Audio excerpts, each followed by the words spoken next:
किराएदार बेटा। उठ जा नालायक, सुबह के 8 बजने को है।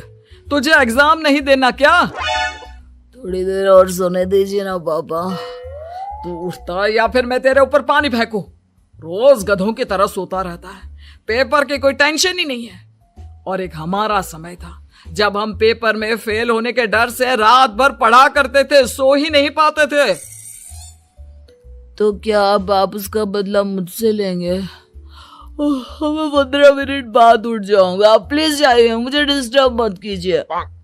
इतना कहकर रौनक रजाई ढककर फिर से सो जाता है।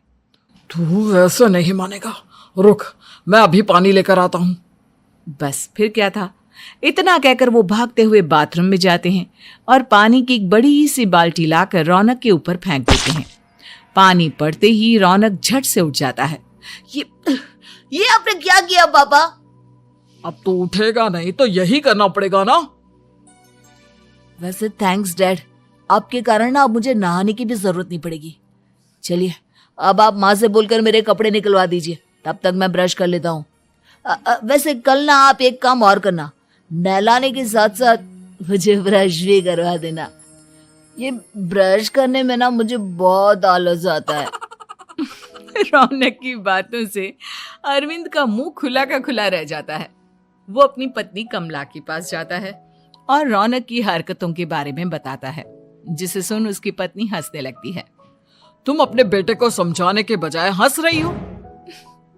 रौनक बच्चा है, धीरे धीरे सुधर जाएगा, आप क्यों उसके पीछे पड़े रहते हो? अभी नहीं सुधरेगा तो कब सुधरेगा? 10वीं क्लास में है रौनक, वो अब कोई बच्चा नहीं रहा। अरविंद की इतना बोलते ही वहां रौनक भी आ जाता है। क्या डैड, मैंने आपको एक काम दिया था, वो भी नहीं हुआ आपसे। अरे क्या हुआ बेटा? माँ, मैंने डैड से बोला था कि वो आपको बोलकर मेरे स्कूल की यूनिफॉर्म निकाल दे, लेकिन मेरे पीछे पड़ने के अलावा इनसे एक काम ढंग से नहीं होता। देख रही हो कमला, देख रही हो अपने लाडले को? अरे आप चुप रहिए जी। चलो बेटा, मैं तुम्हें कपड़े निकाल कर दे देती हूँ। बस ऐसे ही साल पर साल बीतते जाते हैं, लेकिन रौनक के रवैये में कोई बदलाव नहीं आता। वो पहले से भी ज्यादा आलसी और पूरी तरह अपने माता पिता पर निर्भर हो जाता है। 2 साल बाद पता नहीं कहाँ गायब रहता है पूरे दिन, अब तक तो आ जाना चाहिए था। अरे आप इतनी फिक्र क्यों कर रहे हैं उसकी? दोस्तों के साथ खेल रहा होगा, आ जाएगा अभी। ये कोई टाइम है खेलने का? 10 बजने वाले हैं, इतनी रात में कौन खेलता है? कमला कुछ कहती उससे पहले ही रौनक वहां आ जाता है। मम्मी जल्दी से खाना लगा दो, बहुत भूख लग रही है। तुम्हें तब तक खाना नहीं मिलेगा जब तक तुम बता नहीं देते कि इतनी रात गए कहां से आ रहे हो। ओ प्लीज डैड, अब आप एसी पे प्रद्युमन बनकर मेरे सर पर बंदूक लेकर मत बैठ जाना। अपनी फालतू की बकवास बंद कर और बता कहां से आ रहा है। माँ अब समझाइए ना डैड को। बता देना बेटा, इनको भी तसल्ली हो जाएगी। आप बोल रही हैं तो बता देता हूँ, मैं दोस्तों के साथ मूवी देखने गया था, इसलिए देर हो गई। तो इन सब चीजों में मेरे पैसे उड़ाता है। कभी 1 रुपया कमाने के बारे में सोचा है तूने? जब देखो हवा की तरह पैसे उड़ाता रहता है। माँ अब आप इन्हें चुप करा दीजिए, वरना ना मुझे गुस्सा आ जाएगा। अच्छा क्या कर लेगा? बता ना क्या कर लेगा तू? वैसे बात तो ठीक ही है, मैं कर ही क्या सकता हूँ। पैसे तो फिर भी मैं आपसे ही मांगूंगा ना।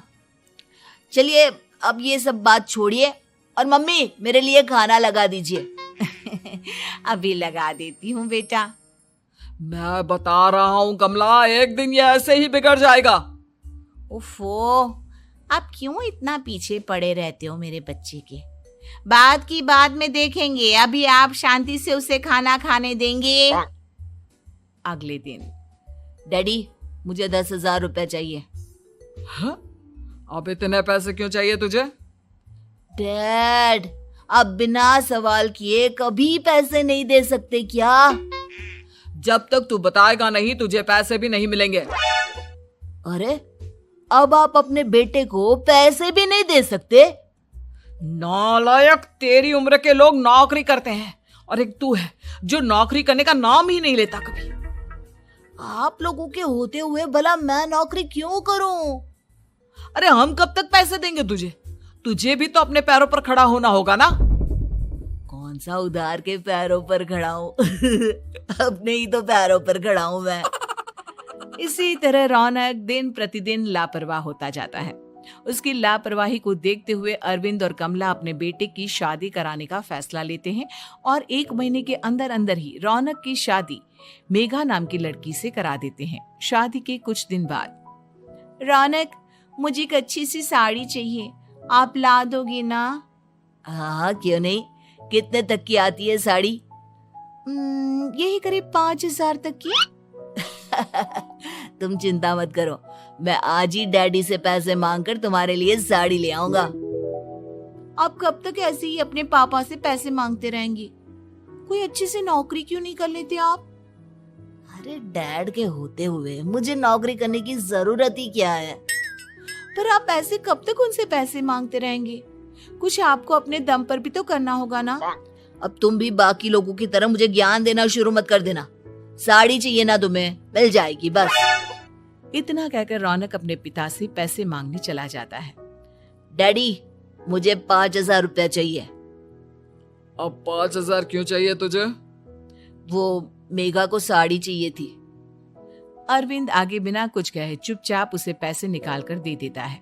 कुछ दिन बाद, तुम्हें नहीं लगता कमला, रौनक हम पर पहले से भी ज्यादा डिपेंड हो गया है? मुझे तो अब उसके भविष्य की चिंता होने लगी है। कल को हमें कुछ हो गया तो वो क्या करेगा? काश तुमने पहले ये सोच लिया होता तो आज हमारा बेटा इतना लापरवाह नहीं होता। तब मुझे कहाँ पता था कि मेरा लाड प्यार उसे इतना बिगाड़ देगा कि वो इस हद तक लापरवाह बन जाएगा। कोई बात नहीं, अभी भी देर नहीं हुई। मुझे पता है उसे कैसे सुधारा जा सकता है। कैसे? अरविंद कुछ कहता उससे पहले रौनक वहां आ जाता है और पैसों के लिए हाथ फैलाने लगता है। डैड, मैं और मेघा बाहर घूमने जाना चाहते हैं। अरे वाह, ये आज सूरज कहाँ से निकला है? Dad please. अच्छा चलो अब मुद्दे की बात करो। मुझे अब 25,000 चाहिए। अब तुम्हें 1 रुपया भी नहीं मिलने वाला। अगर तुम्हें पैसों की इतनी ही जरूरत है तो कोई ढंग की नौकरी कर लो। मम्मी, आप कुछ कहिए ना डैड को। बेटा, वो गलत क्या बोल रहे हैं? ये सब हम तेरे भले के लिए ही तो कर रहे हैं। मम्मा, मैंने बताया ना आपको, मुझे नहीं करनी कोई जॉब वॉब। तो ठीक है, निकल जाओ हमारे घर से। तुम्हारे जैसे लोगों के लिए मैंने ये घर खड़ा नहीं किया है। जितना ये घर आपका है ना, उतना ही मेरा भी है। मैं कहीं नहीं जाने वाला। जाना तो पड़ेगा ही तुझे, क्योंकि अब मैं तेरा कोई भी खर्चा नहीं उठाने वाला। ठीक है, मत उठाइए मेरा खर्चा, मैं अपने दम पर भी जी सकता हूँ। तो बेशर्मों की तरह अब तक यहाँ क्यों खड़ा है? अपना सामान ले और निकल जाए यहाँ से। रौनक पैर पटकते हुए वहां से चला जाता है।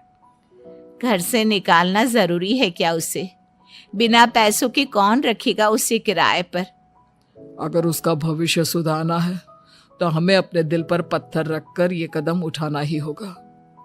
दोनों बात कर रहे होते हैं कि रौनक अपनी पत्नी के साथ एक बड़ा सा बैग लेकर घर से निकल जाता है, लेकिन घर से बाहर उसे कोई भी मुफ्त में अपने घर किराए पर नहीं रखता। अंत में थक हार कर वो फिर से अपने घर चला जाता है। क्या हुआ? थोड़ी देर पहले तो दहाड़ते हुए घर से निकला था, अब क्या हुआ? नहीं रखा ना किसी ने तुझे किराए पर? डैड प्लीज, मैं कुछ दिनों में कोई अच्छी सी नौकरी शुरू कर दूंगा। आप तब तक तो हमें रख लीजिए प्लीज। सुबह से रात हो चुकी है लेकिन कोई हमें रखने को राजी नहीं है। अब आप ही बताइए, इतनी रात को मैं मेघा को लेकर कहाँ जाऊंगा? ठीक है, बहू की वजह से मैं तुझे घर पर रख रहा हूँ, लेकिन तू इस घर में एक बेटे की नहीं बल्कि एक किराएदार की हैसियत से रहेगा। 3 महीने हैं तेरे पास। इन 3 महीनों के अंदर अंदर मुझे तेरी पहली तनख्वाह हाथ में चाहिए, समझ गया? पक्का डैड, इन 3 महीनों के अंदर अंदर तो कोई बढ़िया सी नौकरी ढूंढ ही लूंगा मैं। ऐसे ही धीरे धीरे समय बीतने लगता है और अरविंद के दिए 3 महीनों में से 2 महीने बीत चुके होते हैं। पापा जी ने हमें 3 महीने दिए थे, जिसमें से 2 महीने तो बीत चुके हैं। अब ये आखिरी महीना बचा है। अरे तुम चिंता मत करो, आज मेरा ना 2 जगह इंटरव्यू है, दोनों में से कहीं ना कहीं तो जॉब लगी जाएगी। अच्छा, all the best. Raunak interview के लिए निकल जाता है, जिसके बाद शाम में रौनक घर आता है। कैसा गया इंटरव्यू? आपकी नौकरी लगी या नहीं? अरे पहले सांस तो ले लेने दो अच्छे से। बताइए ना, मुझसे तो जरा भी इंतजार नहीं हो रहा है। वो दरअसल बात यह है कि मेरी नौकरी तो लग चुकी है, लेकिन पैसे बहुत कम है। कितने पैसे हैं? 15,000। इतने में अरविंद और कमला मिठाई का डिब्बा लेकर आ जाते हैं। बधाई हो बेटा। हम जानते थे तेरी जॉब जरूर लगेगी। लेकिन मेरी सैलरी बहुत कम है मम्मा। कम है तो क्या हुआ, धीरे धीरे बढ़ जाएगी। हाँ बेटा, हम तो बस चाहते थे कि तू अपने पैरों पर खड़ा हो जाए। मतलब अब आप मुझे घर से नहीं निकालेंगे? नहीं, ये सब हमने तुझे जिम्मेदार इंसान बनाने के लिए किया था। Thank you mummy papa. अगर आप दोनों ऐसा नहीं करते तो मुझे कभी अपनी जिम्मेदारियों का एहसास तक नहीं होता। आज आपने मुझे सिखा दिया कि इंसान का अपने पैरों पर खड़ा होना भी जरूरी होता है। इतना कहकर रौनक झट से अपने माता पिता के गले लग जाता है और अपनी कमाई की पहली तनख्वाह वो अपने माता पिता के हाथ में सौंपता है। इस तरह रौनक एक गैर जिम्मेदार व्यक्ति से एक जिम्मेदार व्यक्ति बन जाता है।